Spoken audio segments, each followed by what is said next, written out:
Bonjour à toutes et à tous, bienvenue sur les présentations de Nico. Aujourd'hui, présentation d'une très belle série de grands coupés F44. Série de grands coupés, donc une 218D, 4 cylindres, 2 litres diesel, 150 chevaux, accouplée à la boîte automatique 8 vitesses. Nous sommes sur une finition M-Sport, agrémentée du Shadowline étendu, c'est-à-dire la calandre est noire, vous verrez les échappements sont également noirs, il y a quelques apparats noirs laqués, en plus du M-Sport classique. Le véhicule possède des jantes en 18 diamantées que voici. Ce coupé 4 portes, donc on retrouve dans très peu de gamme, allié à ce moteur de 150 chevaux, un tempérament plutôt sportif, c'est plutôt très sympa à conduire. La place dans le véhicule, vous allez le voir, est assez surprenante, notamment au niveau du coffre. On a finalement une belle berline. Vous voyez, l'arrière avec des pare-chocs proéminents, une double sortie d'échappement, donc noir également. Une malle, donc on n'a pas de haillon, c'est un coffre, comme ceci, vous voyez, avec un système de double plancher que l'on peut rabattre. Et les banquettes 40-20-40, comme c'est souvent le cas chez BM, ainsi que des poignées de rabattage rapide sous le coffre. Le véhicule est débadgé, donc on ne retrouve plus la série ni la motorisation dessus. À l'arrière, comme d'habitude, vous allez me retrouver rabat-joie, mais c'est une 2 places et demie à l'arrière. Donc on est sur une 4 places et demie au total. La place du milieu, en dehors d'un enfant pour quelques kilomètres, ça risque d'être compliqué. On retrouve cette très belle sellerie M-Sport avec des surpiqûres bleues.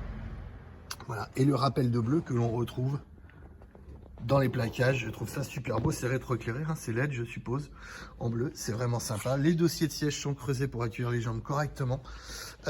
Pour un coupé, il y a une belle place. Je suis monté derrière, je fais 1m82 et je touche pas le plafond. Voilà, malgré cette poupe très coupée, je ne touche pas le plafond, donc c'est pas si mal. Pour les places avant, des sièges sport, bien entendu, du fait de cette finition M-Sport, avec les nez de siège qui sont réglables devant, et on peut régler également, vous voyez, l'inclinaison du siège par ici. Toujours ces plaquages LED rétroéclairés. Voilà, à l'intérieur, relativement sombre, c'est lié au M-Sport aussi, puisqu'on retrouve un pavillon anthracite. Ça donne vraiment un aspect sportif à cet intérieur qui est très sympa. Les rétroviseurs sont bien entendu rabattables électriquement. On retrouve les petits badges M-Sport là par exemple sur l'aile, également sur les jantes alu M. Notre calandre Shadowline, voilà, toute noire au lieu d'avoir le brillant. Des projecteurs intégralement à LED, feux de jour à LED également, bien sûr. Les feux à LED derrière aussi. Intérieurement, passons aux choses sérieuses. Toc. Donc les sièges sport avec les bourrelets de siège ici qui vont être réglables via ce bouton-ci pour ajuster notre maintien. Ça c'est plutôt sympa, notamment si on est soit très corpulent, soit pas du tout corpulent. Ça nous permet d'ajuster nos bourrelets, on se balade pas dans le siège et ça c'est plutôt sympa. Les rétroviseurs électriques rabattables se commandent sur la porte avec donc toujours ces petites LED et ces surpiqûres bleues liées au M-Sport.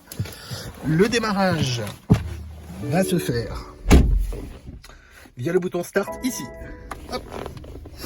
Donc double dalle de 10,25 pouces, donc la dalle d'information du conducteur que l'on retrouve ici, qui va intégrer aussi la navigation, vous allez le voir en plein centre, et une seconde dalle 10,25 pouces, cette fois-ci tactile, qui va nous permettre de commander tout le système multimédia de la voiture.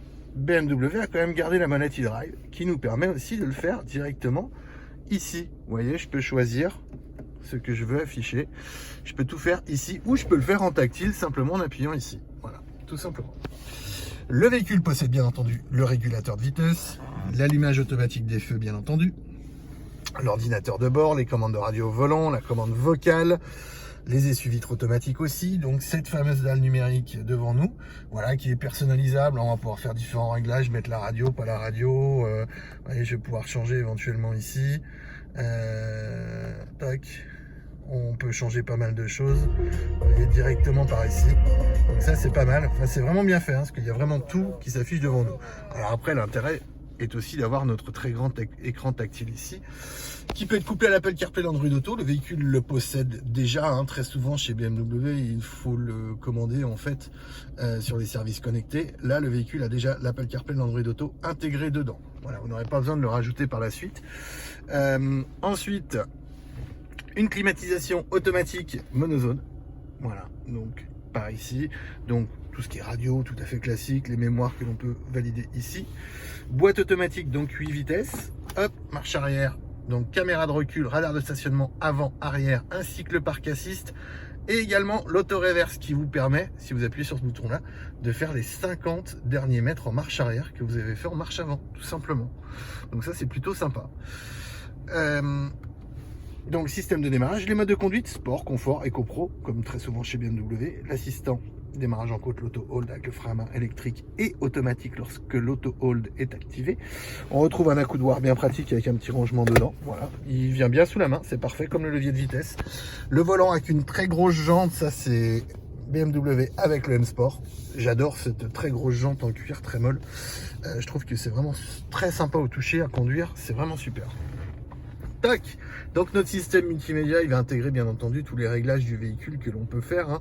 Donc chez BMW, on a le statut du véhicule éventuellement avec toutes les échéances de maintenance que l'on va avoir directement ici. Les infos de bord avec les différentes consommations. Vous pouvez mettre un affichage sport avec les G-mètres directement là. Donc dans le statut du véhicule, on va retrouver donc l'échéance de maintenance ici, mais aussi l'historique. Voilà, vous retrouvez la dernière maintenance en août 2022 qui a été faite à 11 km. Donc ça, c'est la première, puisque c'était la mise en circulation qui a été faite. Voilà, tout simplement. Et la seconde révision sera faite par nos soins. Donc là, elle est à faire dans mai 2024 ou dans 1400 km. Donc elle sera faite pour la vente, bien entendu. Voilà, alors après la radio, avec la radio DAB, ça c'est tout à fait classique, hein. Donc comme vous pouvez le voir, j'aime beaucoup cette voiture. Vous devez l'entendre à mes commentaires. Les deux belles dalles de 10 pouces sont vraiment sympas. Je me sens super bien dans les sièges. Comme d'habitude chez BMW, je trouve que la prise en main, tout tombe bien sous la main. Tout est parfait. J'espère que si vous êtes un futur acheteur de série de grands coupés, cette vidéo vous aura aidé. Je vais vous remontrer un petit coup d'extérieur quand même, que vous puissiez voir de nouveau cette très belle ligne de compact grand coupé qui est vraiment très sympa. J'espère que cette vidéo vous a plu. N'hésitez pas à laisser un commentaire et bien entendu vous abonner aux présentations de Nico. À très bientôt. Au revoir.